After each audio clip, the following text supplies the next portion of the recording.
Good morning students, welcome you all to the SSC class. Today we are going to start new chapter, that is Civics chapter 2, features of our constitution. In this chapter we will describe the various objectives of the constitution and various principles according to which this constitution is based, and we will also discuss about the fundamental rights and their importance in the constitution, and at the end we will discuss about the directive principles of the state policy and some of the fundamental duties that a citizen has to perform. So now we are going to start the chapter. In the previous chapter we have learned about the need for the constitution and the role played in the governance of the country. हाँ जी, हमने previous chapter में पढ़ा था. ठीक है, आज हम first of all आज हम कौन सा चैप्टर डिस्कस कर रहे हैं? Features of our constitution, mean features of Indian constitution. Last chapter में हमने जो सिविक्स का चैप्टर था, the role of the constitution and the need for laws in the role of the constitution and the need for laws, उस chapter में पढ़ा था constitution का क्या रोल है जो कंट्री की गवर्नेंस में प्ले करता है, कंट्री को ओवरऑल कंट्रोल करने में कॉन्स्टिट्यूशन क्या रोल प्ले करता है.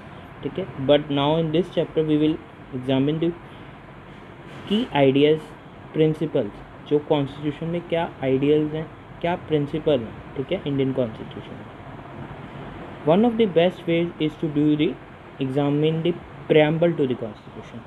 फर्स्ट ऑफ ऑल हम देखते हैं प्रेम्बल क्या होता है कॉन्स्टिट्यूशन में. ठीक है, प्रेम्बल में क्या कुछ आता है. हाँ जी, next see the preamble to the constitution. The preamble is an introduction to the constitution. It consist of the objectives of the constitution and the vision guiding it. ठीक है, प्रेम्बल एक इंट्रोडक्शन है. जैसे हम कोई बार कोई असाइनमेंट करते हैं उसकी इंट्रोडक्शन लिखते हैं, या कई बार कोई भी हम एक्टिविटी करते हैं उसके हम इंडेक्स लिखते हैं. ठीक है, उसमें हमारा बेसिकली क्या टॉपिक्स पढ़ेंगे उसको डिस्क्राइब करते हैं. ऐसे ही प्रेम्बल भी कॉन्स्टिट्यूशन की इंट्रोडक्शन है जिसमें बेसिक ऑब्जेक्टिव्स लिखे हुए हैं कि हमारे कॉन्स्टिट्यूशन में क्या क्या ऑब्जेक्टिव्स आते हैं. ठीक है, एंड द विजन गाइडिंग, क्या क्या प्रिंसिपल्स के बेस पे ये कॉन्स्टिट्यूशन बना हुआ है. हाँ जी, read the preamble to the constitution of the India given below. हाँ जी, यहाँ पे ये कॉन्स्टिट्यूशन दिया का प्रेम्बल दिया हुआ है. ठीक है, ये बेसिकली थोड़ा वर्डिंग उसकी उस अकॉर्डिंग है. ठीक है, ये हमें नॉर्मल पर्सन समझ नहीं सकता. ठीक है, थोड़ा मतलब थोड़ी स्पेसिफिक लैंग्वेज में लिखा हुआ है.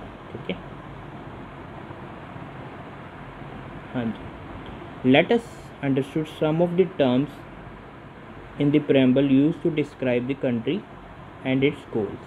क्या क्या किस तरह की कंट्री हमें इंडियन कंट्री को डिस्क्राइब किया हुआ है और इसके क्या क्या गोल्स हैं. See nature of the state, किस तरह की इंडियन स्टेट की नेचर है. The nature of the state और the kind of the government in India will have is defined by the following words use in the preamble.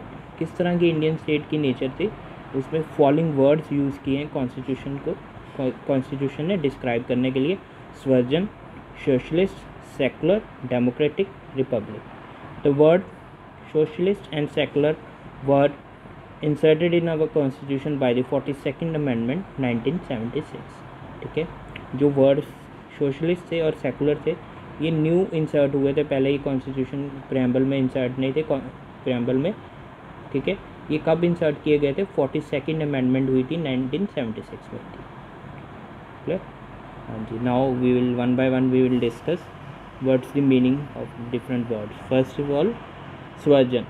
The word swajan means being completely independent and free from external. मतलब independent, किसी पे depend नहीं करता, कोई भी कोई foreign या कोई बाहर से कोई कंट्रोल नहीं किया जाता, खुद जो भी करना है अपने डिसीजंस खुद लेने. India thus free to frame its own laws and govern its people according to the principle outlined by the constitution. India अपने आप को खुद कंट्रोल करता था, खुद लॉज बनाता अपने, और किस तरह पीपल को कंट्रोल करना है, जो उनके प्रिंसिपल्स जो कॉन्स्टिट्यूशन में सेट है उसके अकॉर्डिंग पीपल को कंट्रोल करता है, गवर्न करता है. It is also free to have its own foreign policy. खुद अपनी फॉरेन पॉलिसी खुद सेट करता है, उसे कोई बाहर का कोई कंट्री नहीं बताता भी अपने फॉरेन पॉलिसी अकॉर्डिंग सेट करनी है। जो इंडियन कॉन्स्टिट्यूशन में जिस तरह के प्रिंसिपल सेट हुए होंगे उसके अकॉर्डिंग अपनी फॉरेन पॉलिसी बनाता है, डिज़ाइन करता है। नेक्स्ट है सोशलिस्ट। ये न्यू वर्ड एंटर हुआ था इंडियन कॉन्स्टिट्यूशन में बाय द 42nd अमेंडमेंट 1976 में, ठीक है। A socialist government aims to ensure that social and economic equality for all its citizens through equal distribution of country source. इसका main aim क्या था? Social and economic equality, मतलब society में भी सबको बराबर का हक मिलना और इकोनॉमिकल भी, पैसे के दम पे वेल्थ में भी कोई बड़ा छोटा नहीं है, सभी को इक्वल मतलब रिस्पेक्ट, इक्वल क्या कहते हैं दर्जा देना, ठीक है, दर्जा देना, या आप कह सकते हो इक्वल स्टेटस मिलना, ठीक है। कंट्री के रिसोर्सेज में किसी को कोई कंट्री के रिसोर्सेज ज़्यादा नहीं, किसी को कोई कम नहीं, सबको इक्वल डिस्ट्रीब्यूशन होनी कंट्री के रिसोर्सेज की, ठीक है। Equal pay for equal work, जितना जिसने काम किया है उसके अकॉर्डिंग उसको उतना ही सैलरी देनी, ठीक है। By enabling the means of the livelihood for all, मतलब सबके लिए जॉब्स की इक्वल डिस्ट्रीब्यूशन करना। ये नहीं है किसी के लिए ज़्यादा जॉब्स होनी किसी को कम नहीं, सबको बराबर की जॉब्स की अपॉर्चुनिटी डिस्ट्रीब्यूट करनी, ठीक है। नेक्स्ट है democratic. Third, democratic is based on the principle of democracy, ठीक है। डेमोक्रेटिक का मीन जो डेमोक्रेसी की प्रिंसिपल्स पे बेस है। डेमोक्रेसी आपने लास्ट क्लास 7th में सिविक्स चैप्टर 1 पढ़ा होगा। डेमोक्रेसी में क्या होता है? In democracy government is formed by representatives elected by the citizens of the country. इसमें क्या होता है? एक गवर्नमेंट, डेमोक्रेसी से गवर्नमेंट जो क्या कहते हैं किससे बनती है? रिप्रेजेंटेटिव्स। हम जैसे हम लोग नॉर्मल सिटीजन्स हैं, हम में से एक हम रिप्रेजेंटेटिव हमारा खड़ा कर देते हैं, ठीक है, भी हमारी तरफ से इलेक्शन लड़ेगा, ठीक है। हम इसे क्या कहते हैं? वोटिंग के थ्रू उसे सिलेक्ट करते हैं, ठीक है। And every adult citizen has the right to vote, जिसकी एज 18 ईयर से अबव है, ठीक है, 18 ईयर, उसे वोट डालने के लिए राइट है, ठीक है। वो अपने मनपसंद का जो भी रिप्रेजेंटेटिव को चुनना चाहता है उसे वोट कास्ट कर सकता है। और representatives once elected are responsible and accountable to the people. जब रिप्रेजेंटेटिव जो मैक्सिमम वोट जीतता है उसे क्या कहते हैं? हेड बना दिया जाता है, और उसके बाद वो रिस्पॉन्सिबल है जो भी क्या कहते हैं पीपल के वेलफेयर के लिए, अच्छे के लिए जो भी पॉलिसीज़ बनाएंगे, नए डिसीजन लेंगे, ठीक है, वो उनके अच्छे के लिए अकाउंटेबल है, मतलब पीपल की वेलफेयर के लिए होना चाहिए, क्लियर? हाँ जी। नेक्स्ट ही सेकुलर। ये भी एक नया वर्ड ऐड हुआ था कब? 42nd अमेंडमेंट, ठीक है, 1976 में। A secular government treat all religions equally and does not support any particular faith. मतलब इसका गवर्नमेंट, सेकुलर गवर्नमेंट कैसे होती है? जो सभी रिलीजन्स को इक्वली ट्रीट करती है। किसी रिलीजन को ये नहीं है एक को रिस्पेक्ट करती है दूसरे रिलीजन की रिस्पेक्ट नहीं करती, सभी रिलीजन्स को बराबर रिस्पेक्ट करती है। और किसी पर्टिकुलर फेथ को या बिलीव को, कोई कम्युनिटी को ऐसा नहीं है भी उसी को ही मानेगी दूसरी कम्युनिटी को नहीं, सभी कम्युनिटीज़ की बराबर रिस्पेक्ट करती है। Every citizen of India has the right to freely practice their own religion. मतलब जो भी इंडियन सिटीजन्स हैं उन्हें फ्रीली राइट है वो किसी मर्जी रिलीजन को फॉलो कर सकते हैं। ये नहीं है भी कोई हिंदू पर्सन है, अगर वो सिख कम्युनिटी में कोई जाना चाहता है, कुछ पूजा करना चाहता है, ठीक है, पाठ वगैरह करना चाहता है, तो उसे पूरा राइट है। कोई उससे ये नहीं पूछेगा भी आप सिख हिंदू कम्युनिटी से आप सिख रिलीजन को क्यों फॉलो करें, नहीं, सबके लिए बराबर राइट है, जो मर्जी रिलीजन को फॉलो कर सकते हैं। The state does not interfere in the religious practices of any particular one. State, जो स्टेट गवर्नमेंट है, किसी रिलीजियस प्रैक्टिसेस की जो पर्टिकुलर कम्युनिटी की है उसमें कोई इंटरफेरेंस नहीं करती, ठीक है। जो भी रिलीजियस उनकी सेरेमनीज़ है जो बनाई हुई हैं, ठीक है, रीति रिवाज हैं, उनमें कोई पर्टिकुलर कोई इंटरफेरेंस नहीं करती, as long as they do not go against the fundamental principles provided in the constitution. अगर उनकी कोई सेरेमनीज या कोई फेस्टिवल्स फंडामेंटल प्रिंसिपल्स जो कॉन्स्टिट्यूशन ने बनाए हुए हैं उसमें कोई क्या कहते हैं इसके अगेंस्ट नहीं जाते, ठीक है, जब तक तो स्टेट कोई इंटरफेरेंस नहीं करेगी। अगर स्टेट देखती है अगर उनके कोई सेरेमनीज या कोई फेस्टिवल्स हैं अगर कोई कॉन्स्टिट्यूशन के प्रिंसिपल्स में इफ़ेक्ट करते हैं फिर स्टेट अपनी इंटरफेरेंस करे, ठीक है, क्लियर? लास्ट है republic. India became republic on 26 जनवरी 1950। ठीक है, इंडिया कब रिपब्लिक बना था? 26 जनवरी 1950। So every year 26 January celebrated as republic day. In a republic the head of the state is not a monarch, मतलब कोई राजा वगैरह नहीं, कोई किंग क्वीन नहीं होता, but someone who is elected by the people, जिसे खुद पीपल चुनते हैं, इसलिए ठीक है he is the chosen by the people, he is not a any king या queen. In India the head of the state is the president. ठीक है, इंडिया में जो हेड होता है स्टेट का कौन होता है? पूरा ओवरऑल कंट्री का हेड कौन है? President.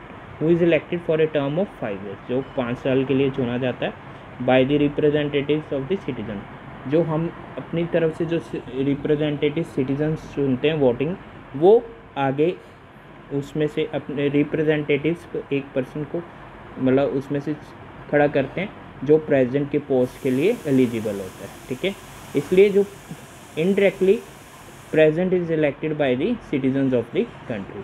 So in India there is no monarch, but there is the head of the state is the president, who is elected by the representatives chosen by the people.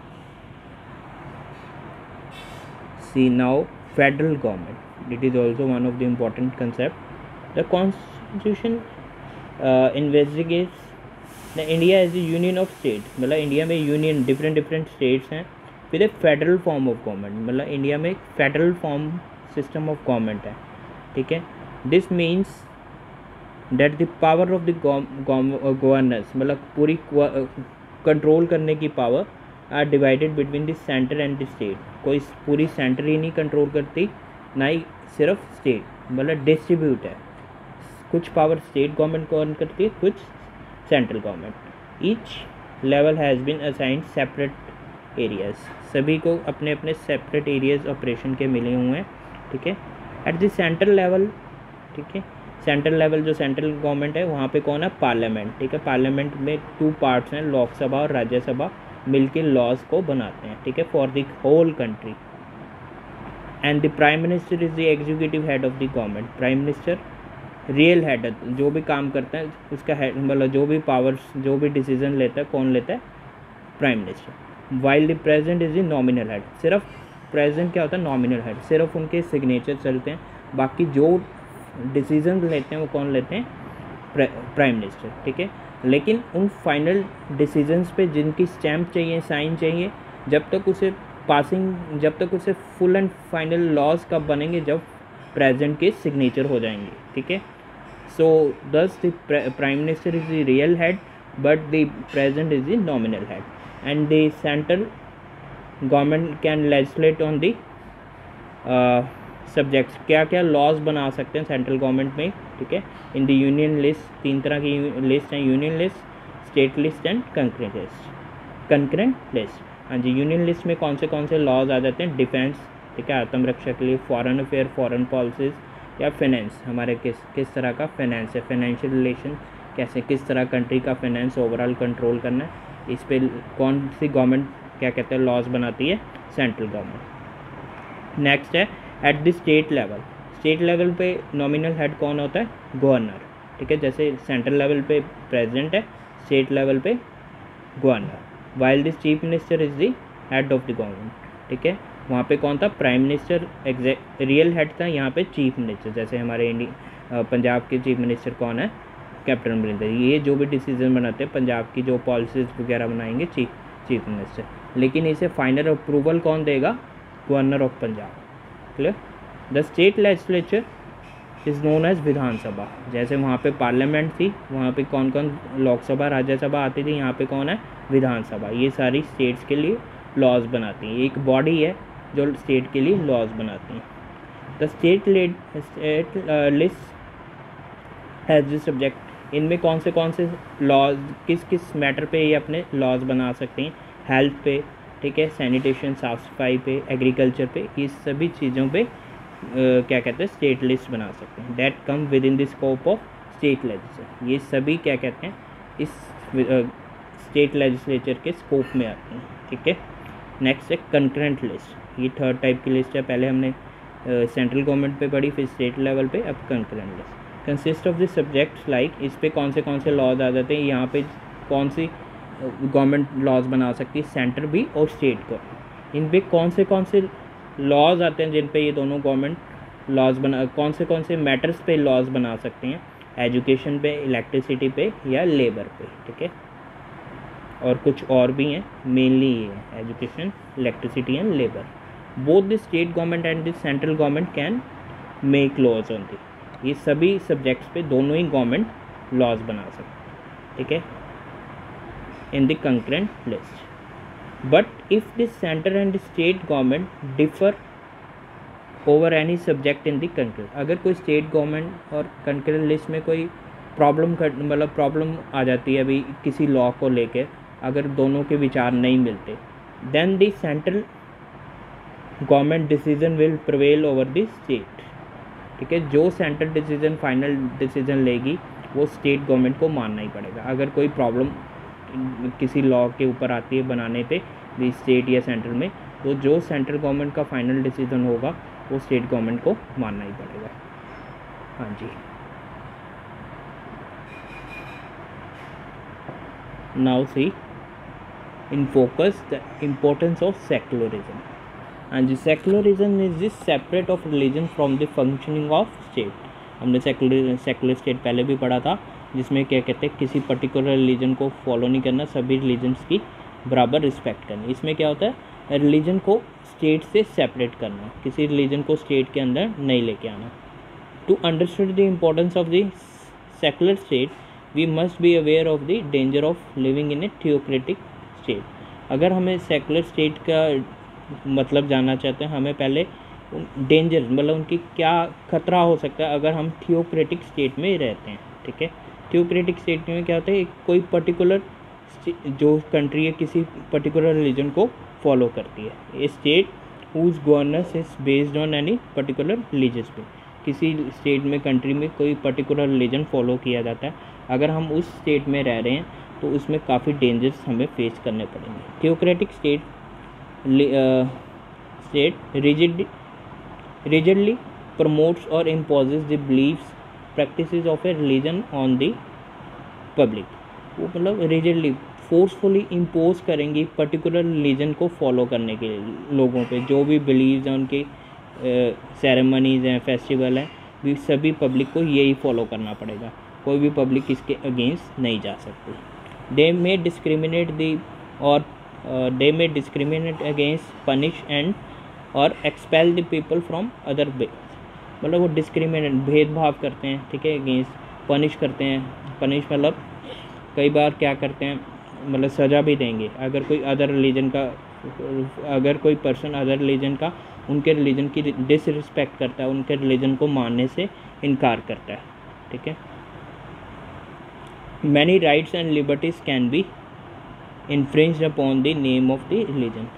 काफ़ी जो उनको rights मिले हुए हैं, liberties मिली हुई हैं दूसरे religion मतलब जो उनको आम पर्सनस को मिली हुई हैं, वो उनसे ले ली जाती हैं। इन्फ्रिंज मतलब are taken away from them, ठीक है, उनके रिलीजन के बेस पे, क्योंकि उन्होंने सिर्फ एक ही रिलीजन की प्रमोशन करनी है, इसलिए वो दूसरे रिलीजन की डिसरिस्पेक्ट करते हैं।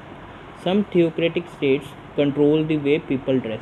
वो कुछ थियोक्रेटिक स्टेट्स ऐसी भी हैं जो पर्टिकुलर रिलीजन वो कहती है पीपल को सिर्फ जो उनके रिलीजन में जो ड्रेस फॉलो की जाती है वही आपको ड्रेस डालनी पड़ेगी, ठीक है।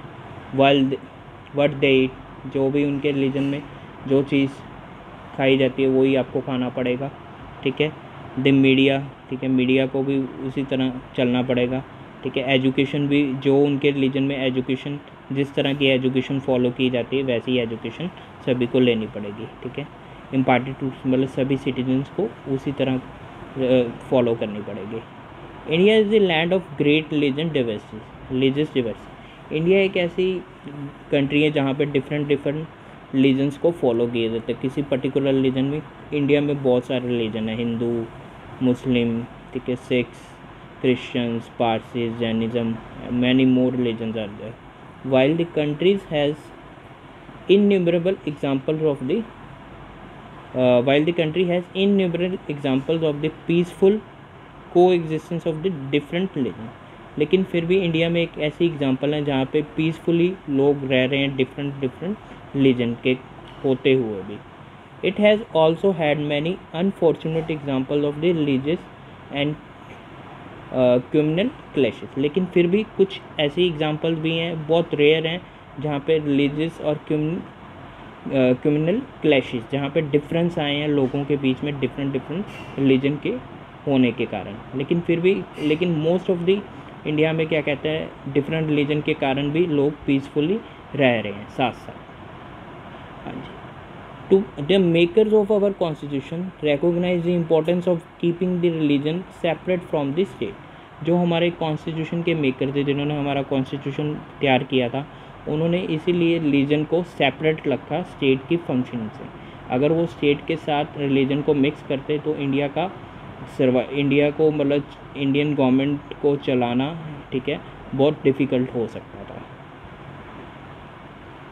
That is only way a country as diverse as India could held together without compromising on our ideals। ठीक है, इसी से इंडिया जैसे डिवर्स रिलीजन की कंट्री है, अगर ये कुछ ना करती तो ठीक है, तो डिफरेंट रिलीजन्स के पीपल को इकट्ठा रखना पॉसिबल नहीं था। ठीक है, और विदाउट कॉम्प्रोमाइजिंग मतलब कई बार मतलब कॉम्प्रोमाइज़ करना, क्लैशेस, कोई हमारे डिफरेंट जो क्लैशेस से आइडियल से, क्योंकि हर रिलीजन के अपने अपने क्या कहते हैं प्रिंसिपल्स हैं। अगर क्या कहते हैं इन रिलीजन्स को अगर सेपरेट ना करके रखते भी स्टेट से, तो हर बार कोई ना कोई प्रॉब्लम आती।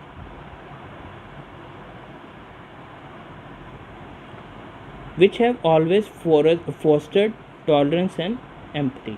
इससे क्या हुआ, इंडियन लोगों के अंदर दो तरह की पावर्स आई। इंडियन पर्सन ने टॉलरेंस, सहनशीलता आई भी, और डिफरेंट हर की उनमें मतलब अच्छी टॉलरेंस पावर जनरेट हुई।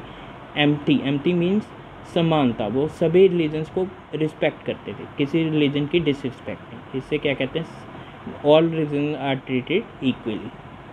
Secularism is therefore the bedrock on which the Indian Constitution and the Indian democracy stand। ये एक बेसिक प्रिंसिपल है सेकुलरिज्म, जिसके बेस पे इंडियन कॉन्स्टिट्यूशन या जो इंडियन डेमोक्रेसी है स्टैंड कर रही है। अगर सेकुलरिज्म का प्रिंसिपल नहीं होता तो इंडियन डेमोक्रेसी का सर्वाइवल पॉसिबल नहीं था। हाँ जी, next see the objectives of the state. कुछ ऑब्जेक्टिव्स हैं, कुछ गोल्स हैं स्टेट के। ठीक है, read through the preamble again, down side preamble में लिखा हुआ लोअर पार्ट में। The objectives of the state are listed, यहाँ पे दिए हुए हैं। The state ensure that citizens of India justice, ठीक है, लिबर्टी, इक्वलिटी एंड फ्रेटर्निटी। ठीक है, 4 ऑब्जेक्टिव्स थे, justice, liberty, equality and fraternity. First है justice. Our constitution seeks to give every citizen what they are entitled to by establishing equal and just society। मतलब हमारी country constitution मतलब सभी Indian citizens को जो उन्हें चाहिए, जिस क्वांटिटी में चाहिए वो देती थी। ठीक है, by establishing equitable and just society, मतलब सबको इक्वली, ये नहीं किसी को ज़्यादा किसी को कम, सबको बराबर देती थी। ठीक है, जस्ट सोसाइटी मतलब जस्टिस प्रोवाइड करती, जहाँ जिसको न्याय चाहिए था वहाँ पे पूरा जस्टिस प्रोवाइड किया जाता था। Liberty second, liberty means freedom, मतलब आज़ादी दी जाती थी। Our constitution protects our freedom, हमारी फ्रीडम को भी प्रोटेक्ट करती थी। टू थिंक, क्या जो हमारी सोच है, हम जो मर्जी सोच सकते हैं, किस तरह अपने आप को एक्सप्रेस करना है, क्या बोलना है, किस तरह अपने आप को एक्सप्रेस करना कर सकते हैं। टू फॉलो एनी फेथ, कोई मर्जी सोच, किसी मर्जी आइडियल को फॉलो कर सकते हैं। To practice any form of worship, किसी मर्जी भगवान की पूजा कर सकते हैं। ठीक है, ये हमें लिबर्टी मिली, हमारी कॉन्स्टिट्यूशन ने प्रोवाइड की है। Equality, all citizens are equal before law, सभी सिटीजन इक्वल हैं, कोई भी बड़ा छोटा नहीं, सभी इक्वल लॉ के आगे हैं। ठीक है, एंड हैव इक्वल अपॉर्चुनिटीज़, ठीक है, सबको इक्वल अपॉर्चुनिटीज़ हैं, किसी को कम नहीं, किसी को ज़्यादा नहीं, सबको equal opportunity. Our constitution prohibits discrimination on the basis of the religion, कोई भी डिस्क्रिमिनेशन नहीं की जाती थी। ठीक है, भेदभाव नहीं, कोई रिलीजन पे नहीं, ये बड़े रिलीजन से, ये छोटी रिलीजन से, सभी रिलीजन्स की बराबर रिस्पेक्ट करते, कोई रेस पे कोई डिस्क्रिमिनेशन नहीं, ये बड़ी जाति से ये छोटी नहीं, सबकी बराबर।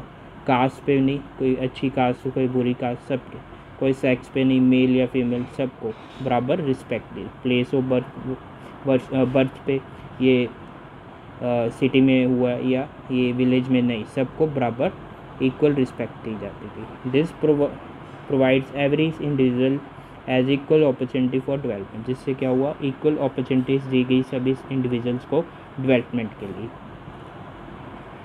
हाँ जी, see fraternity given the diverse cultures of our country, क्योंकि हमारी कंट्री में डिवर्स कल्चर, डिफरेंट कल्चर्स के लोग रहते हैं। Indian constitution seeks to promote fraternity means और the spirit of brotherhood among the citizen of, मतलब भाईचारे की भावना। ये नहीं है अभी डिफरेंट रिलीजन से भी अपने कल्चर की रिस्पेक्ट करनी, नहीं, सभी रिलीजन्स को इक्वल ट्रीट करना, जिससे हमारे अंदर फ्रेटर्निटी की स्पिरिट पैदा होगी, जिससे क्या कहते हैं, ब्रदरहुड के among the citizen of India. The feeling of the fraternity is important for preserving national unity, इसलिए जो फ्रेटर्निटी का प्रिंसिपल है बहुत इंपॉर्टेंट है अगर हमारी नेशनल यूनिटी को हमने प्रिजर्व करना है, ठीक है, मतलब एकता को इकट्ठा रखना है। तो क्या कहते हैं, the spirit of fraternity is very necessary.